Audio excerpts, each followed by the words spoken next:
పోవాలంటే వెళ్ళే పరిస్థితి తీసుకొస్తాం తప్ప ప్రతి ఒక్కరికి ఉపాధి కల్పించే బాధ్యత తీసుకుంటామని చెప్పి మరొక్కసారి తెలియజేస్తున్నా.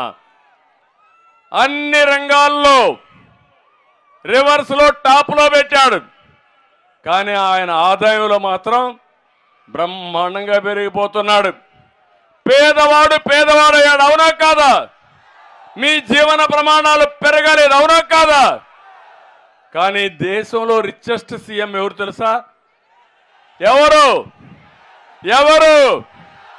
ఇది నేను చెప్పింది కాదు, రికార్డులో ఉండే సత్యం.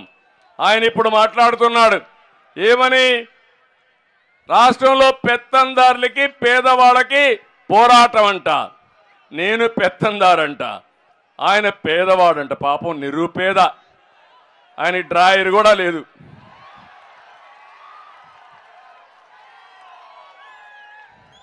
పేపర్ లేదు, టీవీ లేదు, బంగ్లాలు లేవు, ప్యాలెస్లు లేవు, బట్టలు లేవు. ఏం తింటాడో నాకైతే అర్థం కాదు. గడ్డి తింటాడు. ఈ గడ్డే తింటున్నాడు, అడుక్కుంటున్నాడు. మా చెల్లెమ్మ చెప్పినట్టు రేపు వస్తాడు, అప్పుడు ఓట్లు అడుక్కున్నాడు. భస్మాసుడు మార్గం మీ నెత్తిన చేయబెట్టాడు. ఇప్పుడు మళ్ళా కథలు గుద్దుడు. ఇప్పుడు 5 ఏళ్ళు వదిలిపెట్టకుండా గుద్దాడు. మళ్ళా ఓటేస్తే ఇంకా బానిసలమే. మనం ఆ విషయం గుర్తుపెట్టుకోవాల్సిన అవసరం ఉంది.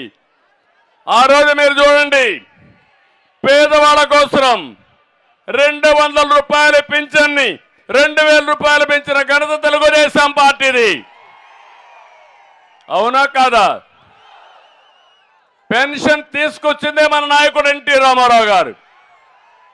ఆ తర్వాత నేను 200 రూపాయలు ఉంటే ఒకేసారి 1000 రూపాయలు చేశా. దాన్ని మళ్ళా 2